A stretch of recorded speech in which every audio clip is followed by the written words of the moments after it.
Okay, you've got the data, which is hard metrics. You can't argue with. It's there. It's in black and white. Then, as we are people, and you're talking to people, you need to be able to read underneath what that is. Welcome to the Marketing Academy podcast by GCMO, where in every episode we sit down with a marketing expert to deep dive into a hot topic shaping the industry. I'm Yitzy Tannenbaum. Let's get started. Welcome to the Marketing Academy podcast by GCMO. I'm Yitzy Tannenbaum, and today's episode is one of the elite GCMO members, one of the OG, Nadia Hitman. Welcome to Marketing Academy. Hey. Super excited to have you. You have a very cool, and I think in the Israeli ecosystem, a little bit diverse and slightly different from the classic Israeli marketer. So Nadia, tell us about kind of your journey, where you started, how you ended up in this crazy world of marketing, what you've done, and where you are today. Okay, so one, great to be here. Second, crazy marketing, great intro, because I did not intentionally come into marketing. I discovered it when I was actually waiting to be an actor in London, and I needed to have about 3 months of waiting for this role to start. And I said, you know what? What will happen if I don't make it as an actor? Because statistically, as marketers, we love statistics, right? It's not going to happen. Unlikely. So I applied for a role in the Guardian newspaper as a marketing junior. And Right. that is how I entered marketing, first of all. So, really, I grew up from there in what, we want to call as strategic marketing or traditional marketing or marketing before social and online. And I really had the foundations from this, working on very, very big brands from agency side, inside companies like P&G, Unilever, General Mills, QVC, so on. And then came to Israel and put all of this goodness and everything that I learned from growing up in advertising, branding, positioning, and strategic marketing, and went it into startups, and specifically digital apps. And specifically, I seem to have a jam for tech for good companies. So it's interesting. If you would ask me what are the two careers that are not marketing, but use very similar skills, I would say it would be acting and journalism. Right. Totally. Yeah, because the acting is the communication. You need to really extract it. And then how do you communicate? How do you find what's going to resonate? You need to have, I guess, emotional intelligence. It's people. And journalism, obviously, it's the storytelling. Right. Yeah. So you spent quite, I feel remiss if we wouldn't mention that you were just coming off 11 years at Simply. Yes. You want to talk a little bit about what you've done there, and then maybe a sentence or two about your new role? Right.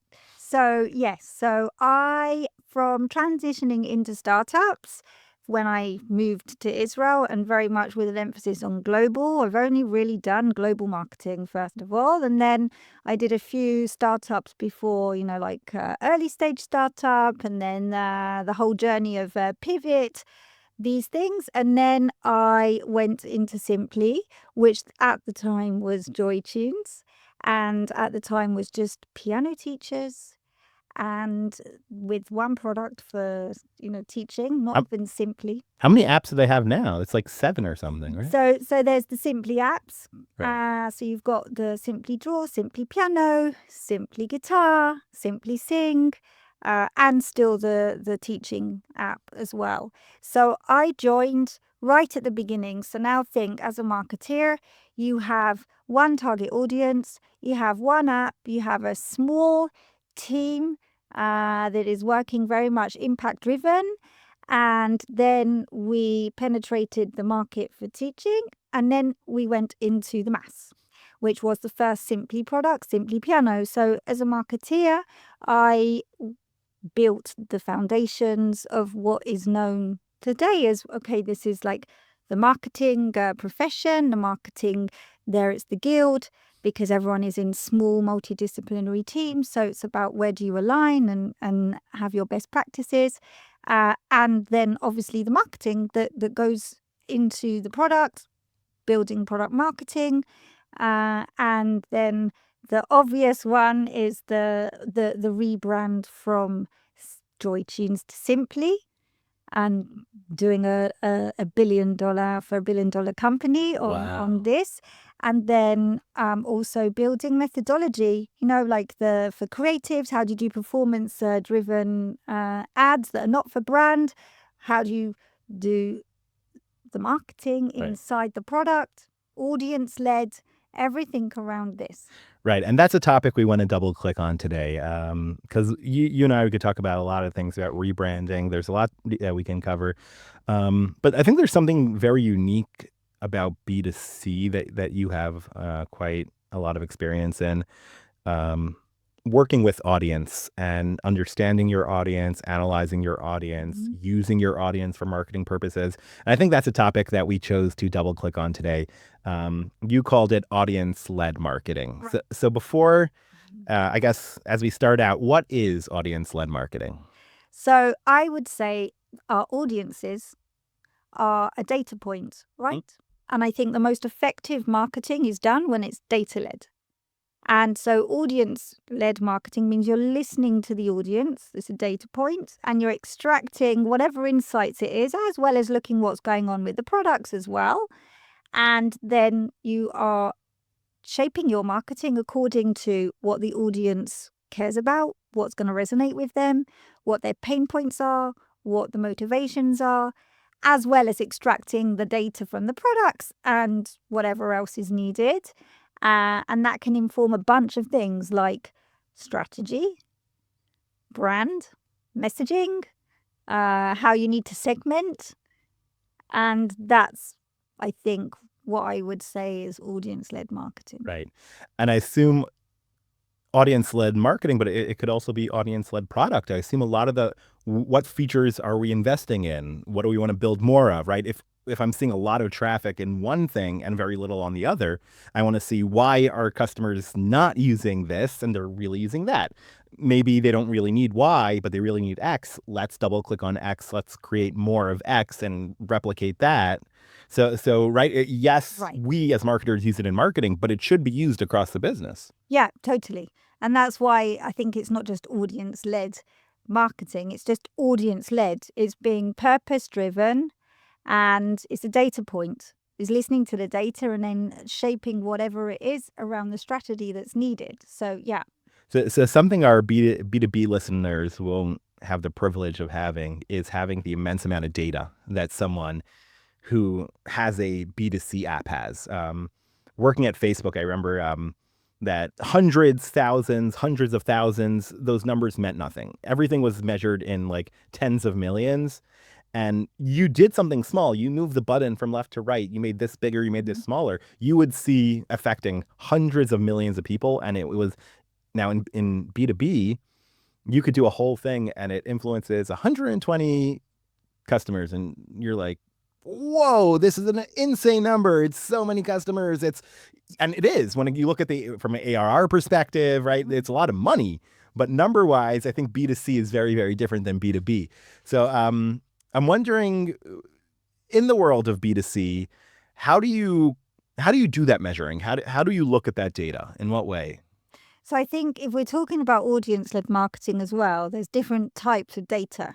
And I'd actually challenge what you're saying. I think that you do see meaningful shifts, whether it's B2B as well, because now in my new role in Air Doctor, which is B2C and B2B and the B2B2C, a lot of acronyms, you have you do see what you're extracting from the data that is making a difference. And if you stop saying what you're doing and then changing it because this said that whatever insight it is that you have, it will see effect.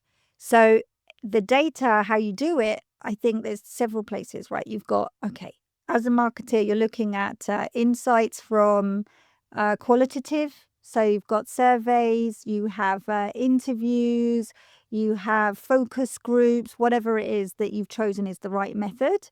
And then from the dashboards, what's happening inside the product. Also, then what's the external, what's going on in the market as well. There might be trends that are changing things, and also obviously the competitive analysis. So I think there's a big pool of it depends on what it is that you want to analyze and what you're looking for to do it. And that is regardless whether that's B2C or B2B. Because at the end of the day, audience-led marketing, it's humans, right? We're marketing to people, regardless of what type of marketing it is. So that's an interesting point that I think the knee-jerk reaction when looking at data, when you have all the data, you'll see a trend in the data and you'll make an assumption based on that trend. You'll say, oh, people are not interested in this, or this change that I did affected DAO in a negative way, or affected subscriptions in a negative way. And you'll make a lot of assumptions based on the data.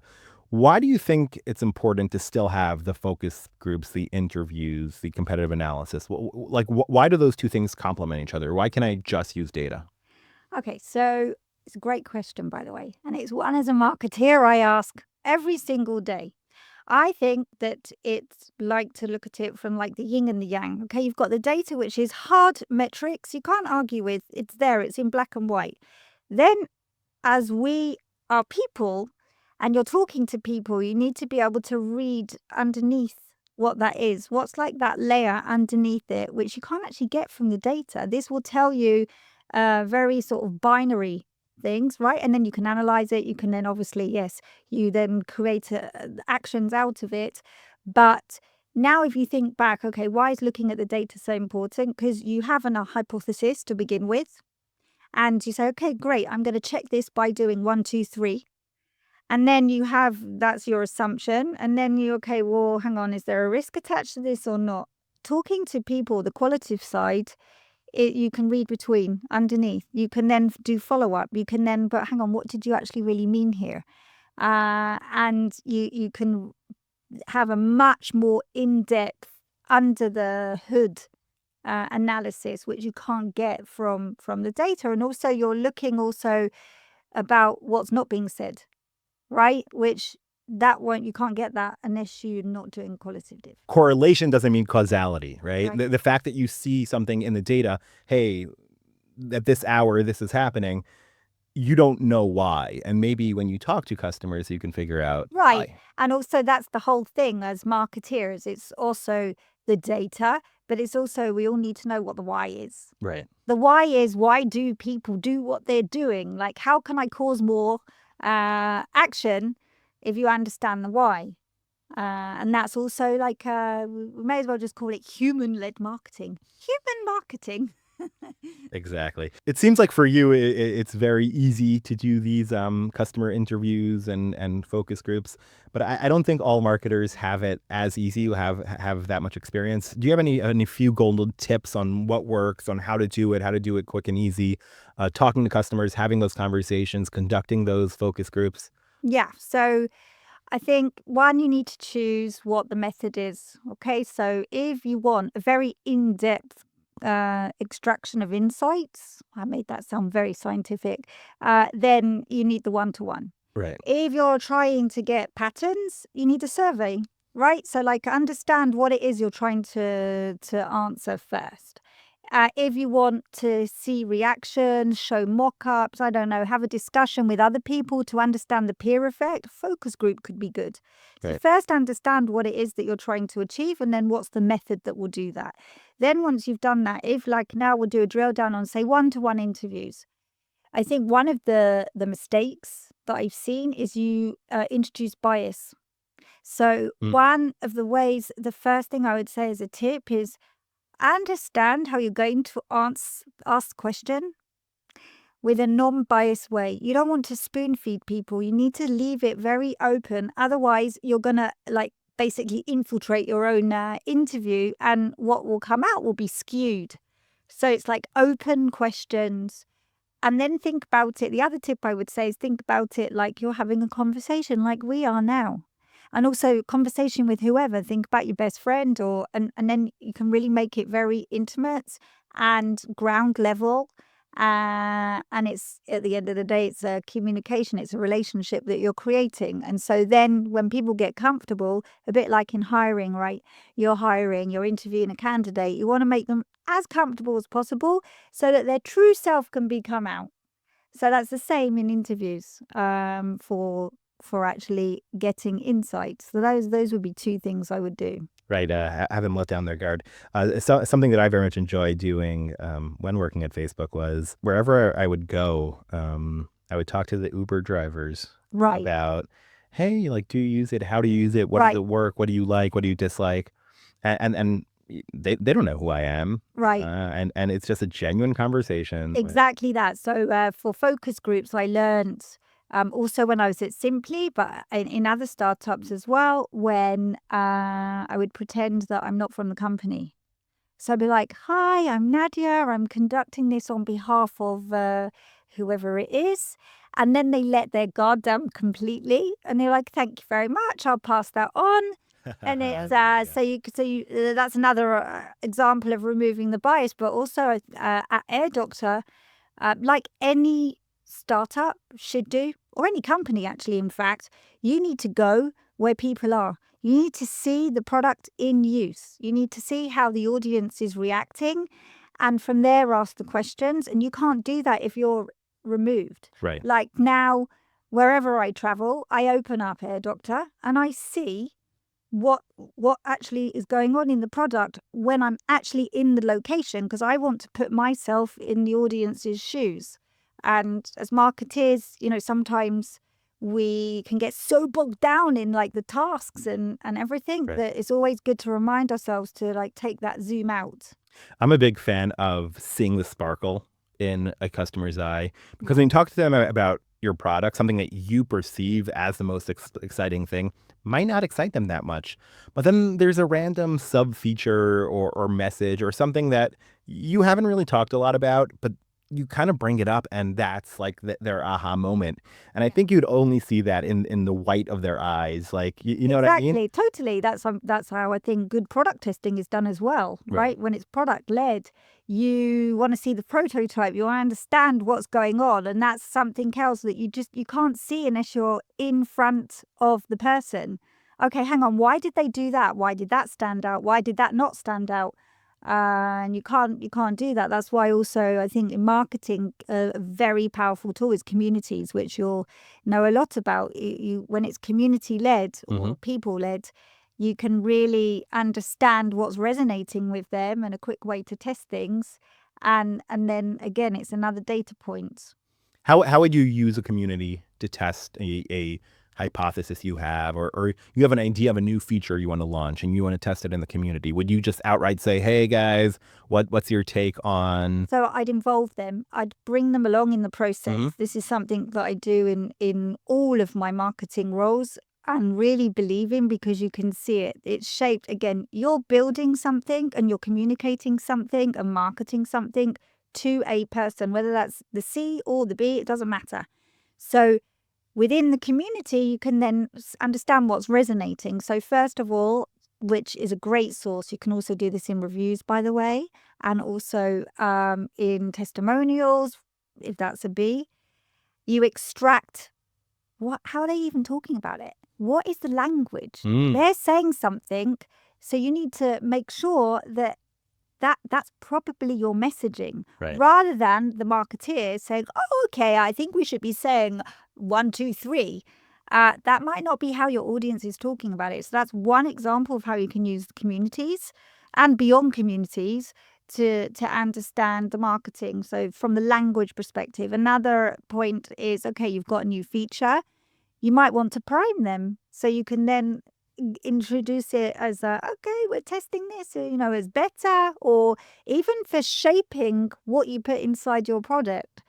This is something that's very good for B2C listeners out there of, okay, we're rolling out this new design, or we're rolling out this new feature. How would you talk about this, and what value is this bringing, or which design do you prefer?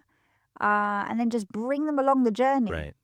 Now, when we look at data and audience-led marketing and product, etc., I assume another big piece of the gathering of the data would be testing, right? So testing different messagings and features and capabilities. You want to talk a little bit about running tests and the importance of that? Yeah. So one, the importance of tests. Let's think about the expected outcome, right? We're data driven here.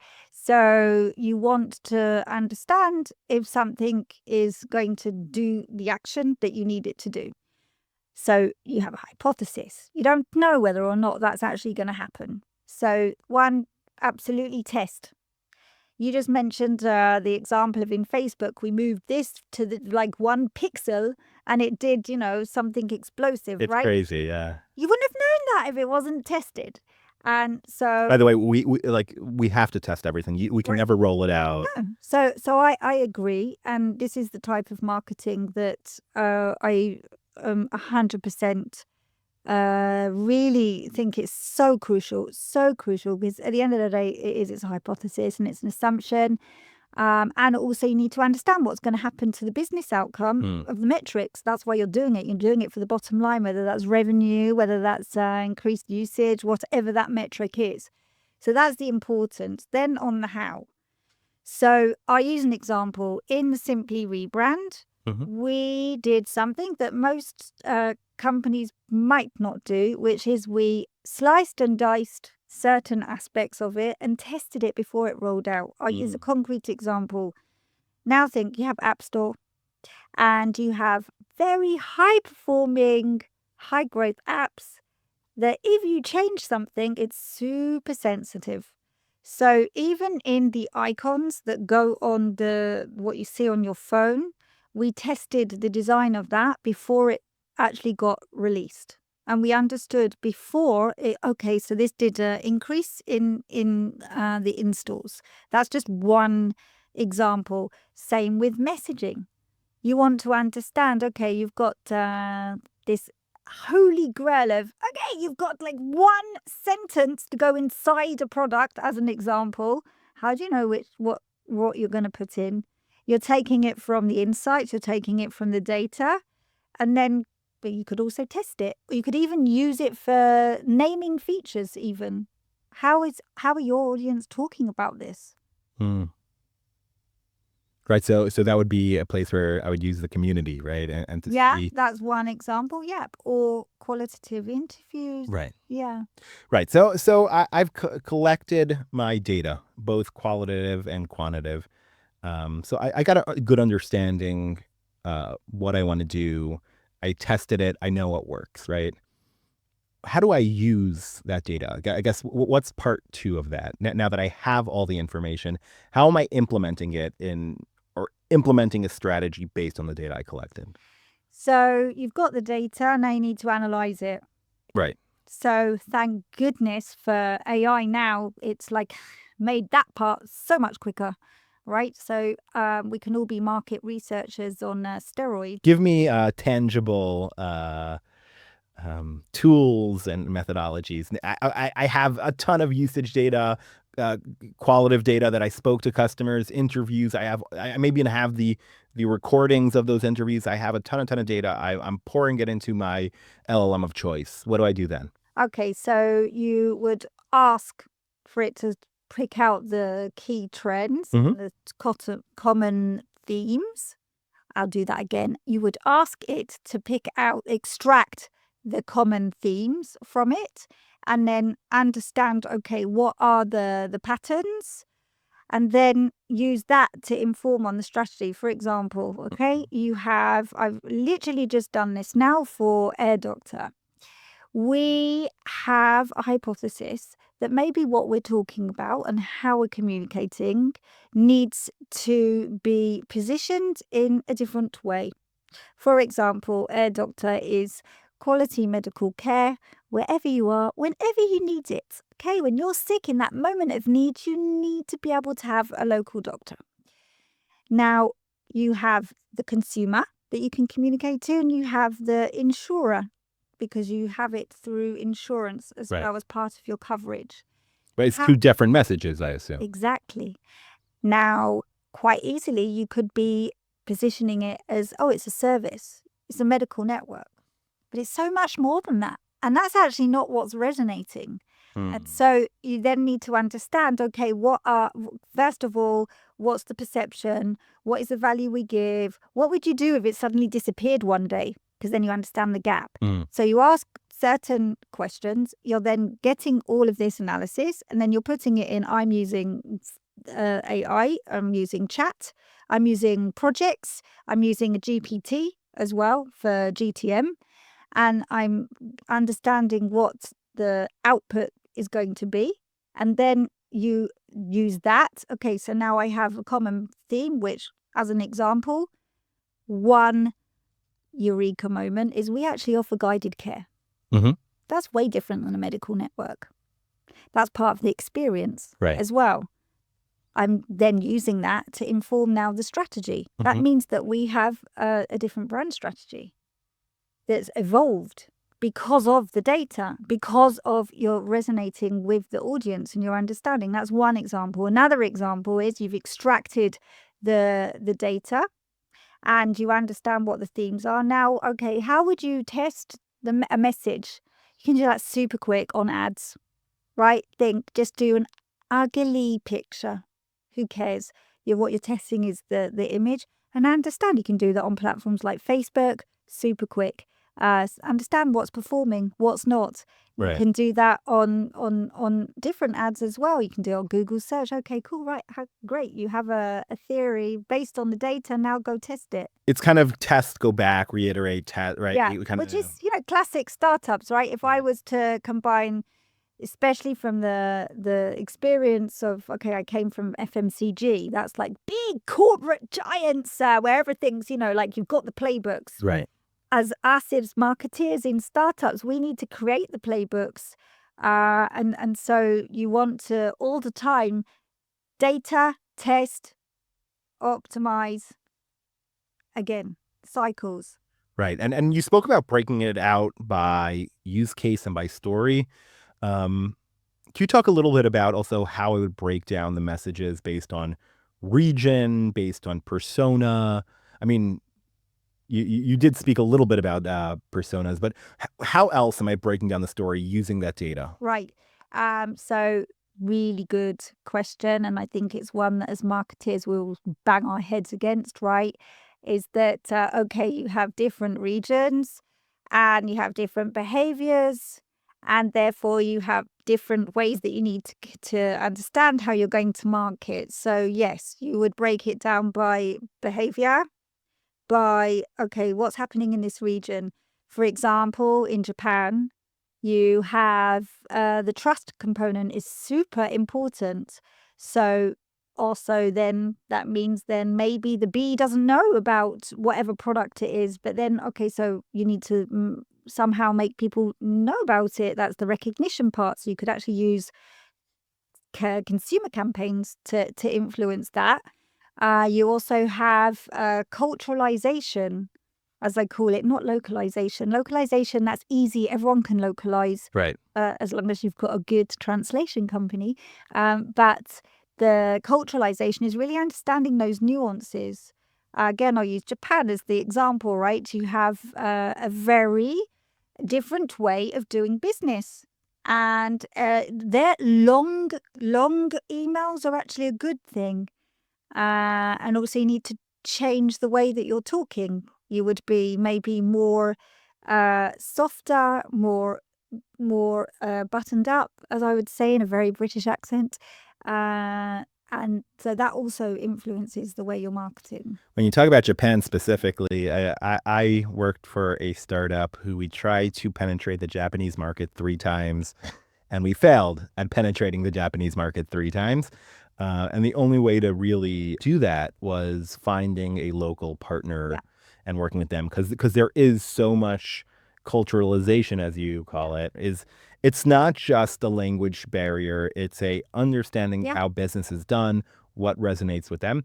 But I think we as marketers do have that responsibility to understand in each region what they need. But let me ask you, in Simply or Air Doctor, do you guys use completely different messaging per region? I will use the example at Air Doctor. And there is a difference between the consumer and the The insurance. Yeah. And the answer is yes, because now think about it. You have a baseline, right? You have infrastructure. So once you've understood what that baseline is, you can then adapt it. You'll need to adapt it like a campaign Right. of who you're talking to. Hmm. So it's the same thing. It's segmentation is segmentation, right? Right. So as marketers, we need to understand what the common pattern is Mhm. in order to then be able to segment. So you adapt it. So maybe there would be more of an emphasis on something else according to the region, because that's actually what's important. Also in the visual, like those that need authentic and people. So then you need to hone down on the UGC. So it really, Right. it's that's we're chameleons, no? And that's something that AI could really help with today, especially you could be a jewelry brand or a fashion brand, and you could change the model based on the local area, right? You could Right. have a South Korean model or a Japanese model or an African Right. model, like someone looking from that they Yeah. come from there. And you don't have to hire 15 people. You hire one person and you just have AI swap them out. Right, exactly. It's crazy. Right. Yeah, it is. And it is. It's all about the adaptation, as long as you have that strong baseline. Right. So that you need to have the infrastructure. It's like the carpet that you stand on the floor. You have this, and then you understand how you need to adapt. I think that's a big challenge because on one hand, you do want to keep the brand aligned, but then you also want to be able to adapt. And if it's smaller companies, then I think there is room for, like, you do everything, so you kind of make sure everything's aligned. But when you have local marketing managers in region, right, and you give them that Bible and they then adapt it in a language that you can't review or you can't check, that's where you need to build a lot of that trust. And Yeah, that's why you need the people on the ground. You can't do it without, it's the regional intelligence. So for example, you might have your font, you might have your icon, but you actually might need to adapt it for wherever you are, because at the end of the day, you want something to move from the business perspective in that specific region, so that it will always go back to, you got the baseline. Okay, so you have enough of the brand. It's enough. And then you adapt it. right. So it's using that data to create localization, but still kind of have things grounded in a single message. And essentially your brand needs to be one cohesive thing, but still with different flavors. And it's an interesting example comes back to my childhood of Harry Potter, where the British version is Philosopher's Stone and the American version is Sorcerer's Stone, right? Right. I think that's a good Right. example of that. Yeah, exactly. Again, that's culturalization. Right. It's the same, right, in movies. We have different names in Israel. It's because it's not just the language. That is true. Sometimes they are more successful, sometimes less so. Okay, so we kind of spoke a little bit about localization and culturalization. I think I got that close enough. You did it. It's Yes. perfect. Okay, so I have all of that. I'm using that data. You spoke about a huge rebrand that you guys did at Simply. You're talking about like kind of rebranding and rethinking the story and brand at Air Doctor. How does data influence and shape when I go to a rebrand kind of task? How do I use data as the anchor to everything I do throughout that journey? So first of all, just as the disclaimer, Air Doctor is thinking about the positioning, not rebrand. Someone else might have a heart attack when they hear that. Thank God. Edit that. Or just clip that out and send it to freak one person out. Exactly. Trolling you. So Repositioning. yeah, positioning. How do you use the data to, whether it's positioning Or or branding. it's rebranding? So you would break it down into components. Mhm. Obviously you've got the discovery, Right. which is the data. So understanding from interviews, from what's happening actually in the dashboards, and then so you would extract the themes, and then you would understand, and the competitive market is super important here within the discovery, whether that is for a rebrand or positioning, because you want to understand how you're going to stand out. What's your differentiation? What's the unique value that provide that's different from what everyone else is saying? because that's what you need to be able to craft as a marketeer. Is there a way to use data to influence that? Yes. Again, using AI now makes it so much easier. When I think back 3 years ago doing the Simply rebrand, it's like, wow, could have saved a lot of time. You can influence it by, okay, what I saw and have seen. It's a very common thing, is everyone's saying the same thing. So you've got a bunch of key messages that everyone is saying the same thing. Great. So then we have got this unique value. That's where the gap is. The gap is actually the opportunity. So you would ask your LLM, you would say, hey, give me the top key messages of my competition, right? Yeah. And then I guess you would ask it, okay, suggest 10 messages that are differentiate. Yeah, or you can do that also as an example. If you've got a project in chat or a GPT, you fed it with a bunch of documents, right? So it knows what the core value is that you provide. Right. It knows the business data, what's happening, and then you need to connect it, and then from there you could extract it, and then okay, so what you're trying to do as a marketeer is, where is this gap? Because that's your opportunity for the differentiation. That makes sense. Using the chat for competitive as well, and building your brand around the competition. Now, you do all the analysis, you implement, you analyze the data, you use it to build a rebrand. How can I use my audience for marketing? Not only tracking how they use it and talking to them and asking them questions, how can I actively use them to be a part of marketing? Because I could say a ton of things, and as the same way that you said in focus groups that you say that you're outside of the company, because when you're outside of the company, it brings a certain weight and trust to that you as a company, you as a brand cannot say in the same way. So how can I use my audience for marketing purposes? Wow. You can use them in so many ways. So use is I feel bad using the word use, but yeah, right. but use. Yeah. It's like, I don't like to say users, because it's like, we're not drug companies. What? Customers, the audience, right? Humans. So you can incorporate. There you go. There you go. You can incorporate the audience in a bunch of ways. You could, for example, UGC. Right. That would be the classic way. Classic. Testimonials. Right. Classic. That's also for the B as well. Mm-hmm. C and the B. It's humans. You can use them or incorporate them actually into how you're building the marketing. So as the example there is, you're choosing whatever it is that you want to choose design-wise. If you've got a new design, it's shaped by you. You even tell them you're helping shape this. Right. Well, I do that a lot, and it really resonates.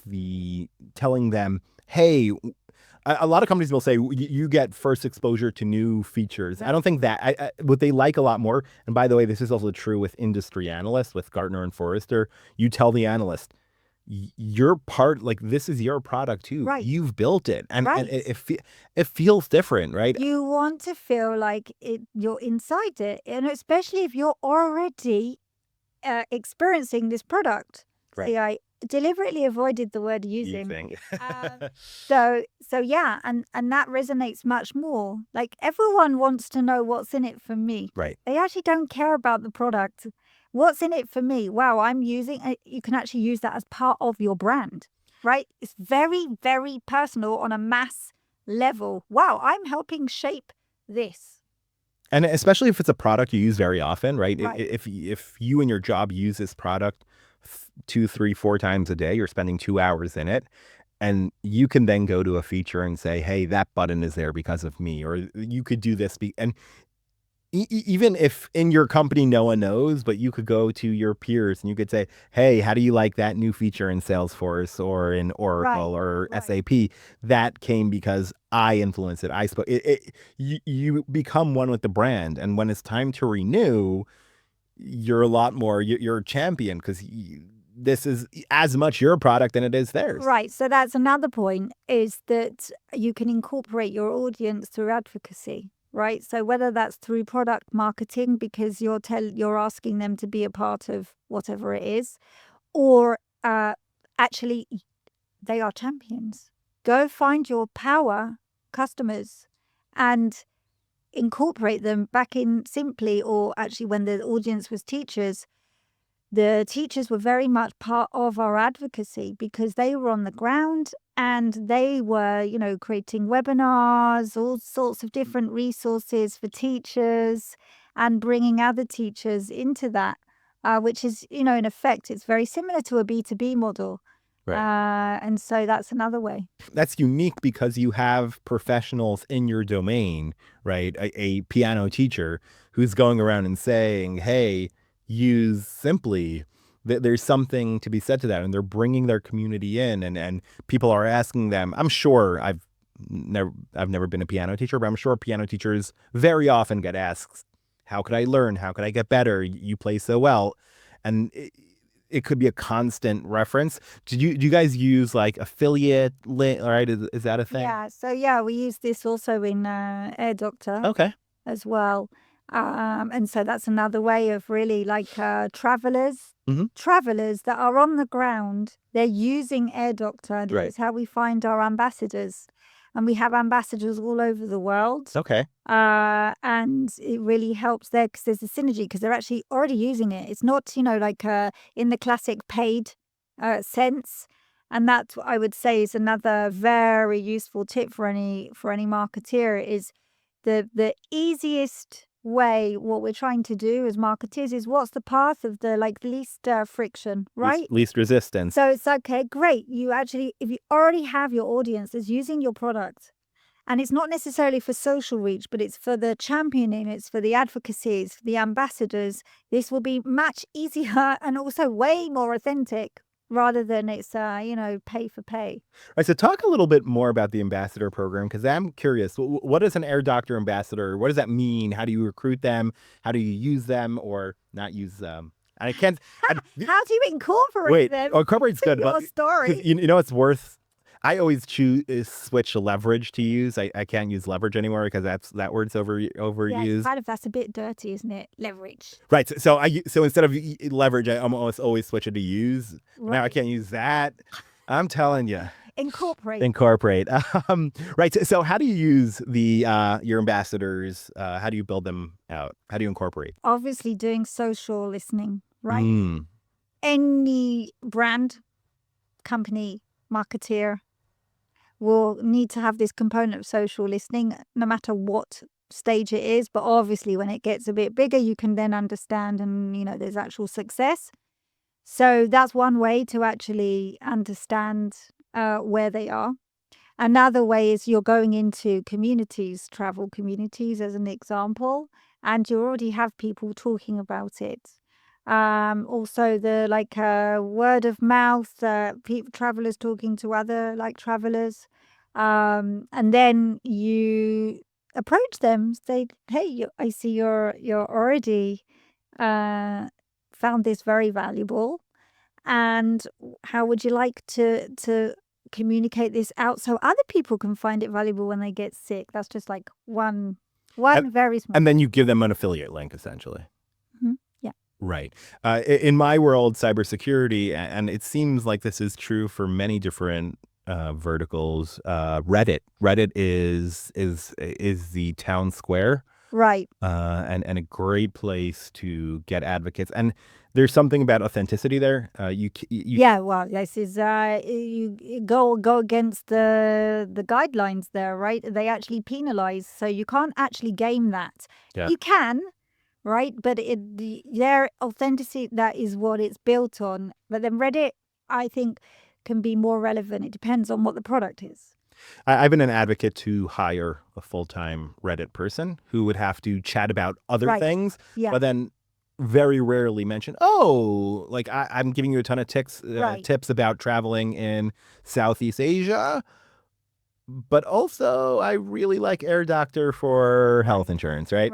But you have to build to it. You can't have just the company spamming and then doing. It's more promotional. But then I'd say that I'd throw it up right back.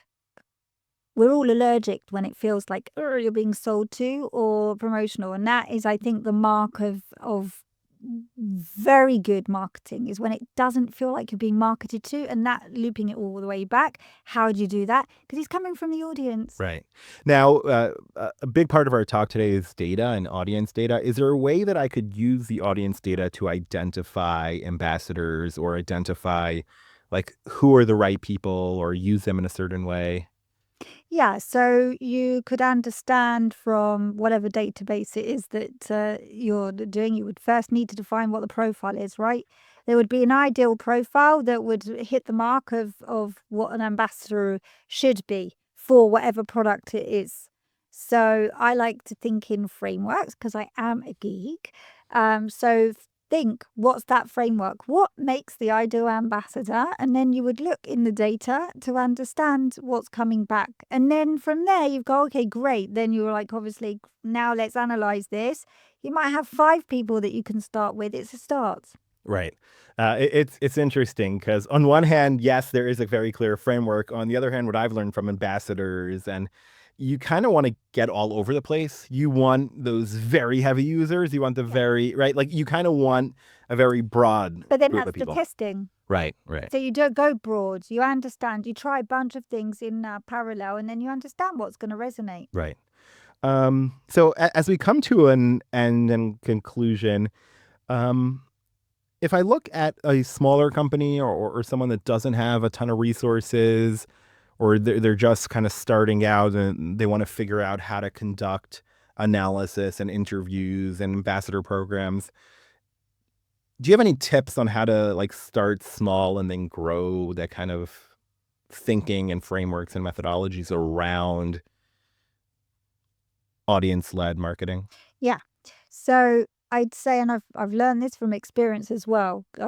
In my career, I've been fortunate to do like all different spectrums of stages of companies, and so in the small, when it's often just you as the marketeer, or maybe you're using outsource, or Agency. now Yeah. we're using AI agents, right? So first of all, I wouldn't get too hung up on the specifics in the beginning because things change Mhm. as the company evolves, as the product has product market fit or not. Pre-product market fit, I wouldn't actually even sweat the details. I'd start very leanly with a few like hypotheses and test it.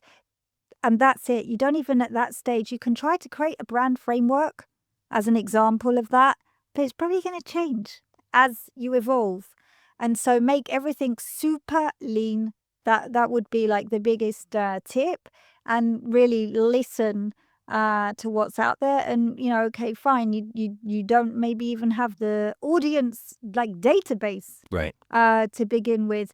So go into random places where you might think your audience is. It's like the famous stories of how massive companies start. Oh yeah, we were right there. We were right there on the ground, and we spoke to people because you don't have the data. So then create the data. I'm a big fan about going out to conferences, to Yeah. malls, to the street, stopping people, asking people, having conversations.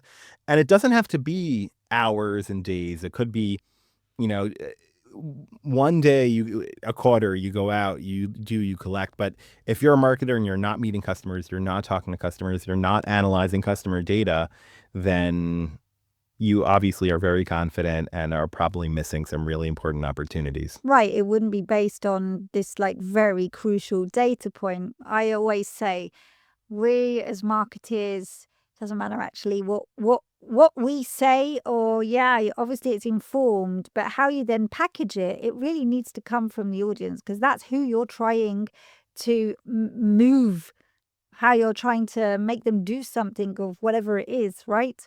And not make, it's actually correct that is because you're providing real value. Right.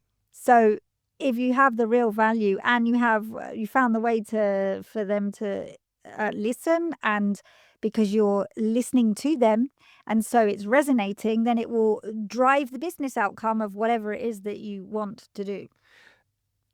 Learn from your customers, analyze your customers, get insights, test those insights, and then implement them is how to build a strong audience-led marketing function. Amen to that. Nadia, I really appreciate the time. So interesting, especially kind of only touching on B2C in the past. I learned a ton of great tips. I think we all know, like in theory, that we really need our customers front and center and ask and engage. But just kind of life happens and we're so busy that taking a step back and having the conversation that the tangible result is not immediate, but is so crucial. I see this episode as just a really important reminder of, especially for managers, encourage your team to go out, to speak to customers, to ask them, to see the sparkle in their eye when they talk about your messaging, your features, your brand, see what excites them and see how you could replicate that. Exactly that. So I want to thank you, Nadia, for coming out. I want to thank Google for Startups. If you have a startup and you are starting out and you are trying to keep your audience-led marketing quite lean, then Google for Startups is actually a great place to give you resources to build out your startup. I want to thank our producers for this show, Rotem Simon, Atara and Shachar, who are here and help us make us look good. Nadia, thank you so much for coming out. Hopefully we could do this again soon. Great.